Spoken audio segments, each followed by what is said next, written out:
Ding, ding, ding, ding, ding, ding, ding, ding, ding, ding, ding. Okay, hey guys, this is Kat, aka Stitching Out Loud, here on YouTube, also on Ravelry and Instagram. Today, let me see, what time is it? I don't even know what time it is.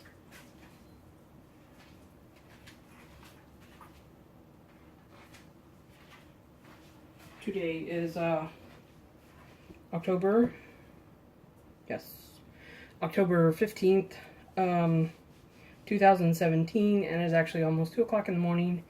And I am about to show you guys how I brew my coffee. This is gonna seem like I'm doing a commercial for Iron Bean Coffee, but I'm not. I didn't ask for permission to show any of this stuff from them, but I'm gonna do it anyways because I think they're just an awesome company. It is actually run by Fred and Chanel Dietrich. They're up in Ohio, I believe in Toledo. They're just a real awesome couple. They run Iron Bean Coffee out of their garage. It's just freaking awesome. They make really great coffee. The best thing that I like about Iron Bean is that when you place your order, they don't roast the coffee until you place your order.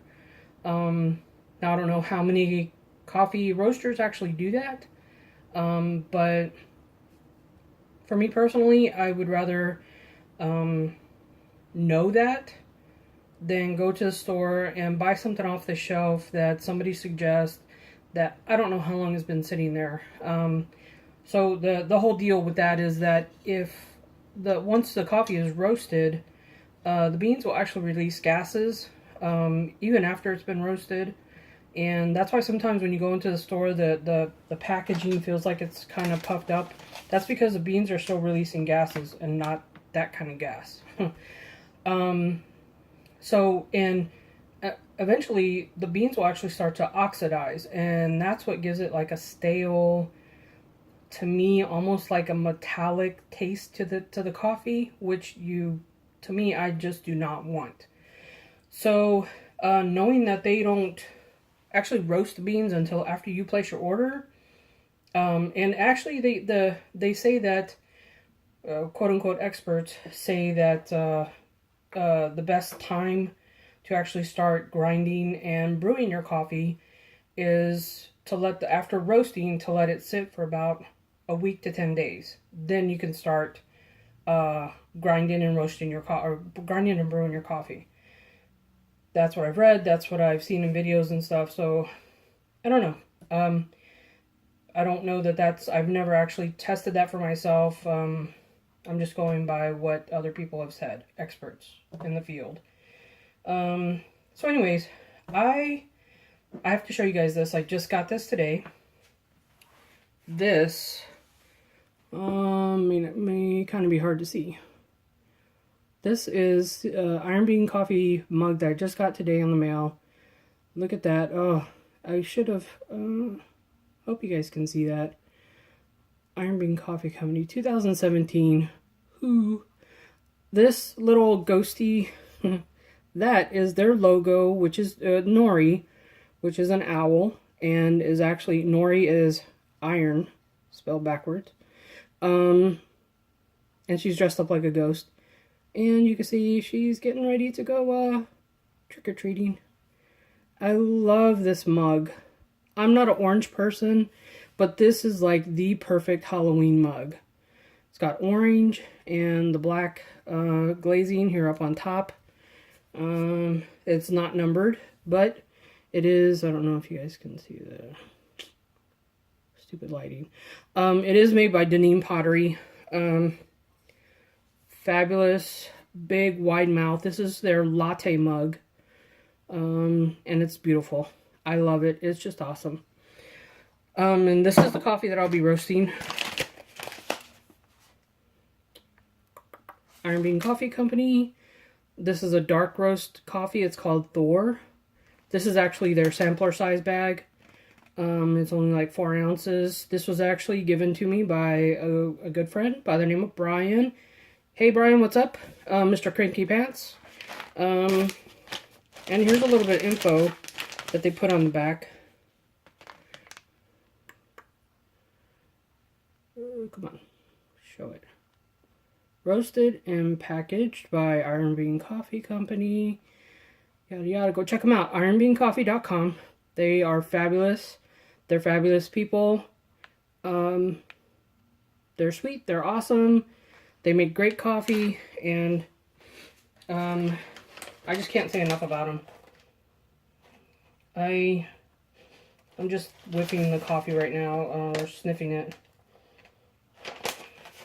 I will tell you guys up front, I don't have a nose like a lot of coffee connoisseurs that can pick out scents.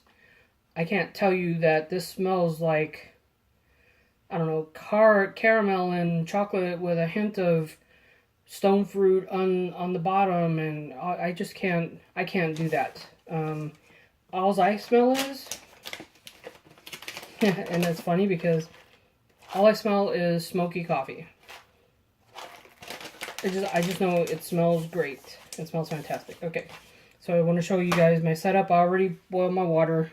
I'm actually going to be using, I just bought this. This is a Hario V60 ceramic. This is a number 2 cone shape or cone size. I wanted to use this, but as you can see, this doesn't even fit. The mouth on this is so big that I don't want to take the chance on this spilling or, you know, falling over and spilling. So I'm actually going to use this is also a Hario V60, a number 2. They're a little bit different as far as size-wise, but this actually has a bigger base here on the bottom, and it'll fit better on this than the ceramic. So, and actually, I think what I'm going to do is, because I pulled these out just in case, I'm actually going to set this on top and then put this here just to make it more stable so it doesn't slide. I think that's what I'm going to do. So, without further ado, now, what I did is I already pre-ground the coffee because I didn't want to waste too much time like showing you that. But this is actually my coffee grinder. Believe it or not, I found this at a Yarn and Fiber Festival. It was done in Dallas. A guy that actually is a wood maker or a woodworker who makes, I believe he makes wooden yarn bowls, and other things that have to do with knitting. And he had these sitting way back in the back, and I saw it as soon as I walked over. Mainly because this just looks so steampunk to me. Of course, it didn't have this. I just put some washi tape here on the outside to decorate it, but I had to have it. I mean, so what he did was the woodworking part is this base right here. So he did whatever woodworking he did to size it up or down or whatever for this to fit on here, so that he can fit the top of the lid for a mason jar in here, and then just go like this. The cool thing is it's got a little slit right here, and you pour the coffee in here. This up here allows you to adjust the grind up or down if you want it fine or more coarse or whatever, and you actually hand grind it. Once I actually tried, it's funny because when my mom and dad were, I'm going to turn this back on so it doesn't get too hot or too cool. My mom and dad always drank coffee all the time, constantly. They always drank Folgers. I could never understand why they drank coffee all the time. I had tried it, you know, as a kid, you know, you try and seek a little snit or a sip so that, you know, your mom and dad doesn't know or whatever. And to me, it always tasted awful.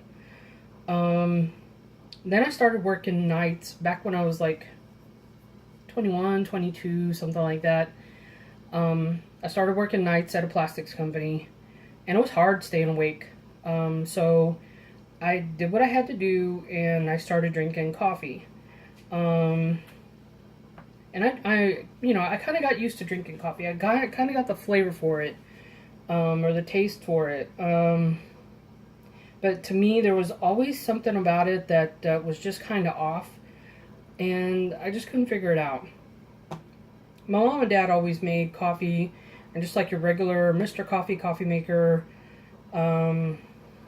Well, as far as back as I can remember, my mom and dad actually had a percolator. So, and I still have it around here somewhere.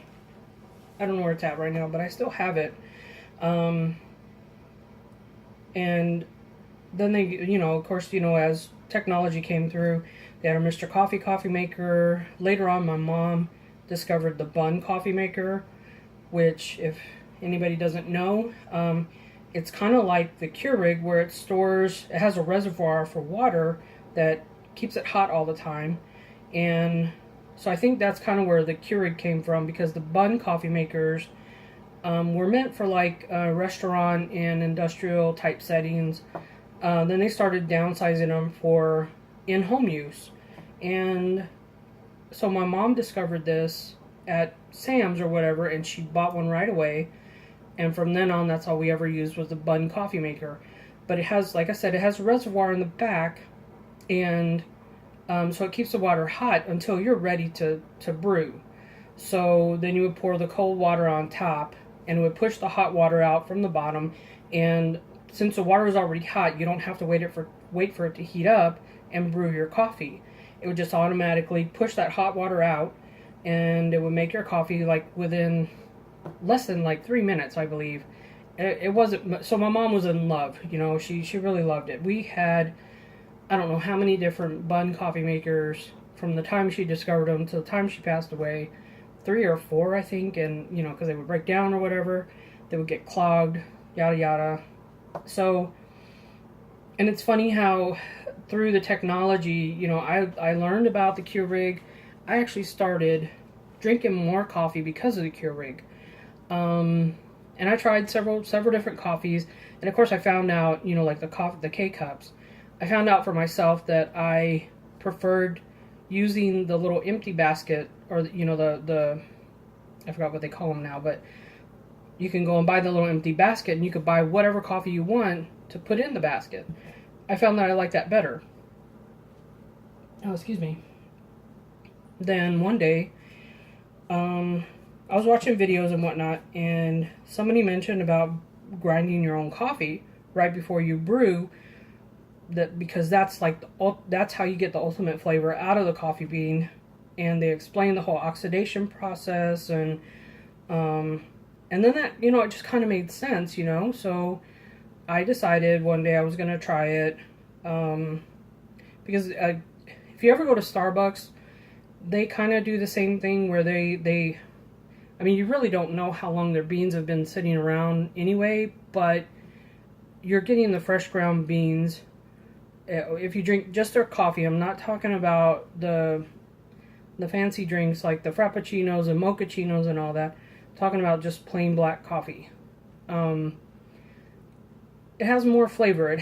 Now they make it really, really strong, I'll give them that, but it's still, to me, even that tastes better than Folgers that has been sitting on the store shelf for like 4 or 5, 6 months, a year, whoever knows, how long, we don't know.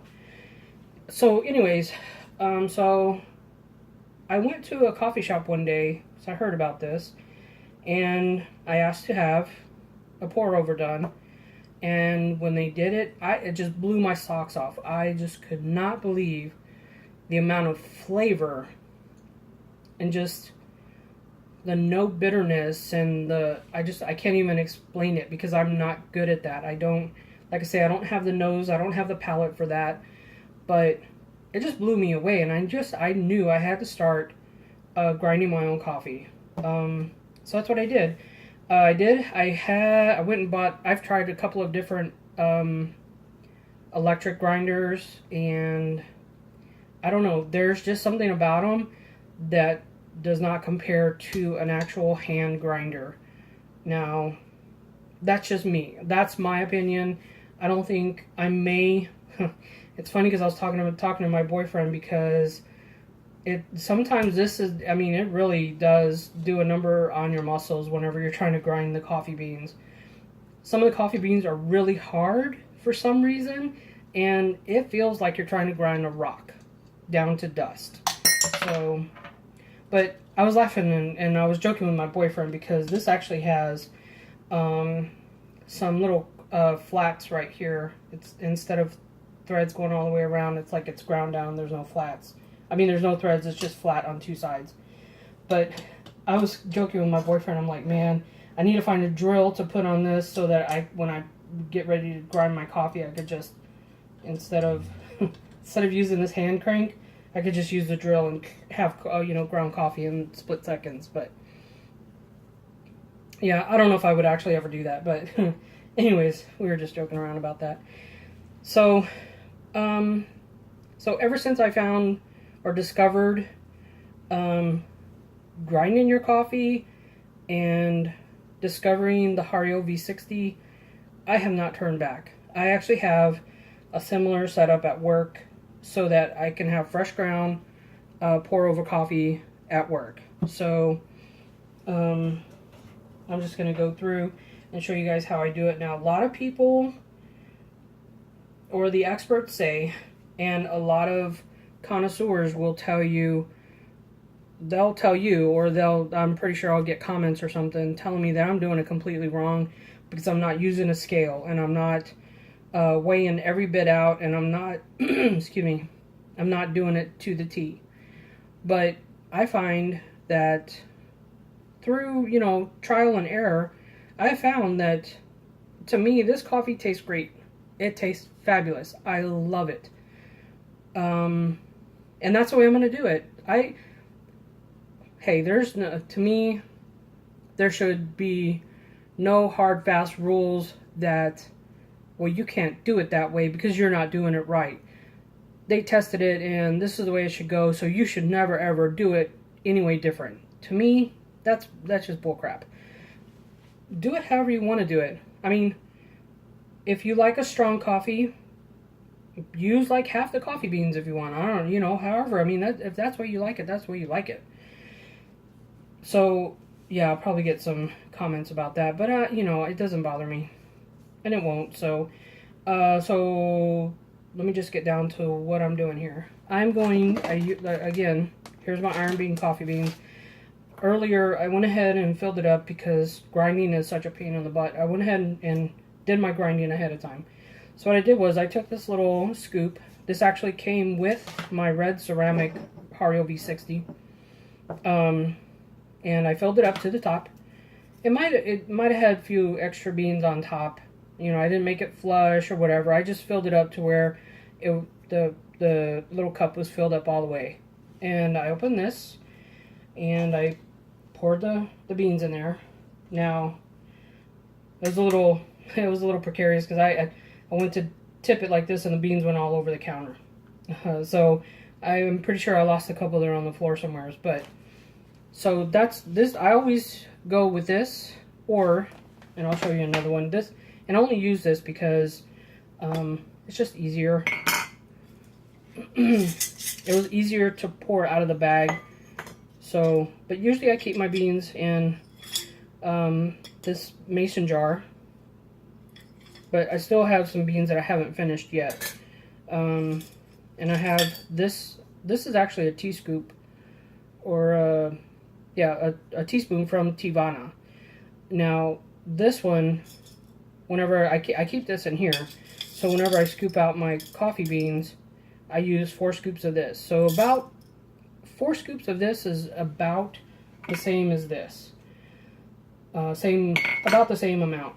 So that's how I usually do it. But because I don't have that coffee in this jar, I just went ahead and used that. It's easier to pour from the bag into the little cup than in this little tiny teaspoon.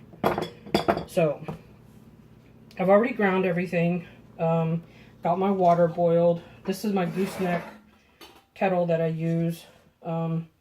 This was just a cheapie. This is actually made by, well, it's Caribou Coffee brand. I don't know who makes it. Pretty sure it's made in China somewhere. I actually got this at Best Buy for like 20 bucks, I think. 20 or 30 bucks. So here's my filter. And you can actually go and look up, if you're interested in actually seeing a real true brewing process with the scale and the water weighed out and the coffee beans weighed out and, you know, ground to the perfect coarseness, then there are videos where you can look up Hario V60 brewing videos on YouTube. There's plenty out there, so, but I just wanted to show how I do this myself. So now the first thing you have to do is rinse your filter. No matter what kind of filter, if you're using a paper filter, you always want to rinse it to get the paper flavor out. When I first started doing this, I did not know that you're supposed to rinse it first. And I couldn't figure out why my coffee was tasting weird. Then I actually started watching videos, and I was like, oh, so that's what I'm doing wrong. I'm not rinsing my paper filter. Now this cone, or this paper filter that I have, isn't the right size. I ordered the wrong size. This is actually a size 1 filter, so that's why it looks so small. The size 2 that actually goes in this actually comes up out of the brewer here itself. So you still have enough room to actually brew your coffee. So I'm going to grab a paper towel here and a spoon.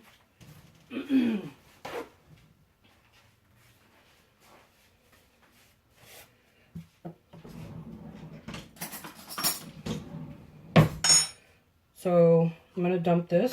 I'm just going to take this off of here, put this here, and I swirl the coffee to get the whole cup hot. I swirl the coffee to get the whole cup hot. Now I don't know if that really makes a difference, but a lot of people say it does. But it's just so that you don't have hot coffee going into a cold cup, and it doesn't lessen the temperature of the coffee. You want your coffee. I mean, some people don't mind cold coffee. My mom drank cold coffee all the time. Okay. So here we go. Now, get some of that off of there. Pour this right in here. Close this back up. Oh gosh. I love the smell of fresh ground coffee. It's just so, I don't know, it makes me happy. So level out the grounds a little bit. And now the first part, I'm going to put this here. Put this over here. The first part is called the bloom. So when you bloom your coffee, you just want to get just enough to cover the beans, and maybe just a little bit more. And what it does is, of course, your grounds will soak up the water, and a lot of it is falling through down to the cup, but it soaks up the water, and it's releasing the gases that are still in the grounds. And I don't know if you guys can see it. Let me see if you guys can see it. Yeah, you could probably see it bubbling a little bit. So it's releasing the gases that are actually still in the coffee. And of course some of the flavor that's still in there. And they call it the bloom because the grounds will actually soak up the water, and they kind of bloom and releases the flavors of the actual coffee.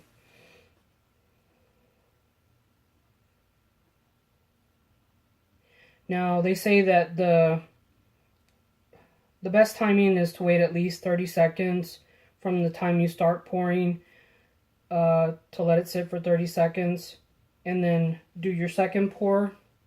I personally, I don't ever time that. Sometimes I walk away and I come back like a minute later, a minute and a half, or whatever. But that's just me.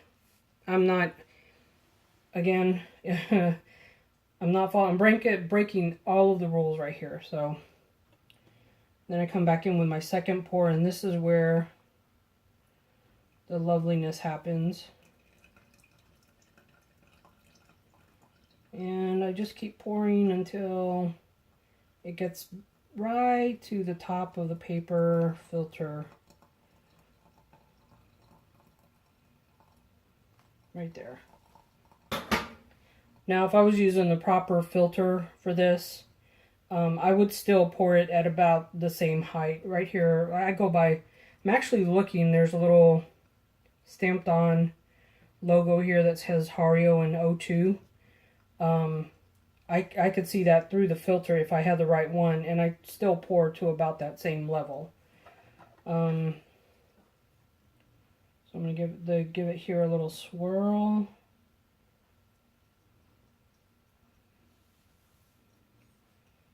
And then let it settle. Now, they say that the best, you're doing a pour over correctly if you get a little mound in the middle of your coffee filter or the middle of your coffee ground. There should be a little mound. I don't ever go by that. I mean, I think it's cool when it does happen, but I don't know. I don't know that it actually makes any difference in the flavor of the coffee. I just love this process. I love watching the water drain out. I love watching the coffee beans and the froth as it swirls around inside the cone. I don't know. To me, this is, in my personal opinion, this is the best way to make a good cup of coffee. Whether you like it strong or you like it on the lighter side, a medium type, whatever. To me, this is just the best way to make a cup of coffee. Mainly because your coffee beans are not sitting in the water any longer than what it has to.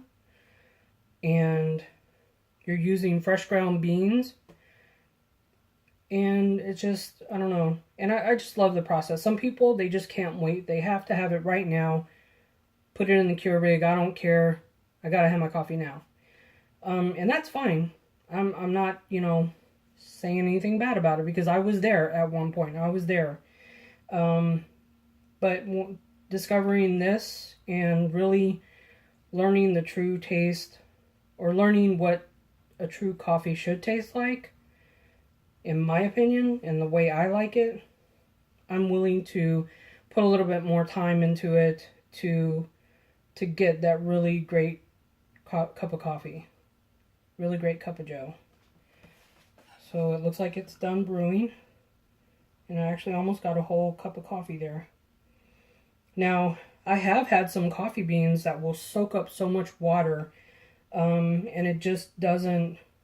And I try to be consistent with. I try to be consistent with how much water I use, even though I don't measure it out. I just try to be consistent anyways because I don't like weak coffee or watery coffee. I don't like it. I like a good strong cup of coffee. I love the smoky coffees. But so yeah, that's it. That's the end of the brew. There's my beautiful cup of coffee. Iron Bean coffee. And yeah, I just take the filter and everything, go and dump it in the trash, and it's good to go. There's my little sugar bowl. I'm going to actually taste this before I put sugar, just because I can't really drink coffee without sugar, but I still love tasting it before I put sugar in it.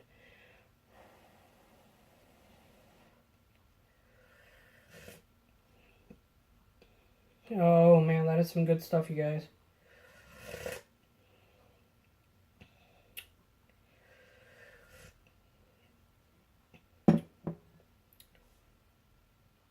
Yeah, that is really good.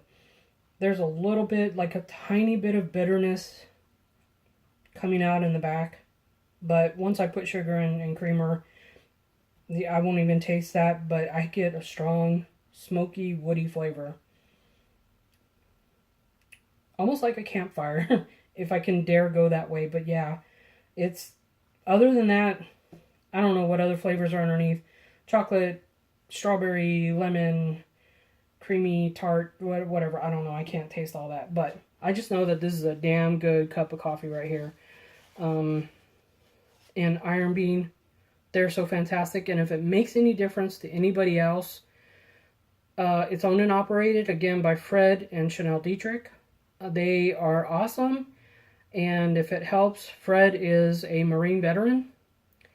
So if you want to go and support, you know, like an awesome company and someone who's a veteran, go check them out. They are fantastic people. And I just love all the products that they put out. Just awesome. I think really my favorite that I've tasted so far is the cast iron coffee, which is actually, they actually roast it in an open cast iron skillet. They actually did a video on Facebook of Chanel standing there, and you have to constantly, continuously stir the coffee beans as it's roasting in the cast iron skillet. And I just can't imagine that. Yeah, I just cannot imagine that. That's got to be some tough work. So anyways, oh, and also, I don't know all the logistics or anything about why he did it, but and I hope they don't get mad if I mention this on the video. If they do, I'll actually take the video down, the whole video down, just so that I don't, yeah, I just don't. They mentioned on Facebook Fred had quit his job, and so now he's doing the coffee business 100% full-time at home. So go out, order some coffee, and help support these people that are doing a great job. They're all about just being good coffee roasters and being good people. So yeah, go check them out. Go out and support a veteran and help support this coffee company, and hopefully they'll make it to the big time. You know, they'll make it, you know, I don't want to throw out other names, because other than like Folgers or Maxwell or you know, Community Coffee or whatever, I would hate for them to get that big, because then they're just in the masses with all the other, you know, nonchalant coffee companies. I just think I would like to see them grow and become a fully fledged coffee company where they can get out of their garage, buy more coffee roasting machines, and be able to spread their joy and their love of coffee. So go check them out. Again, Iron Bean Coffee Company. And that's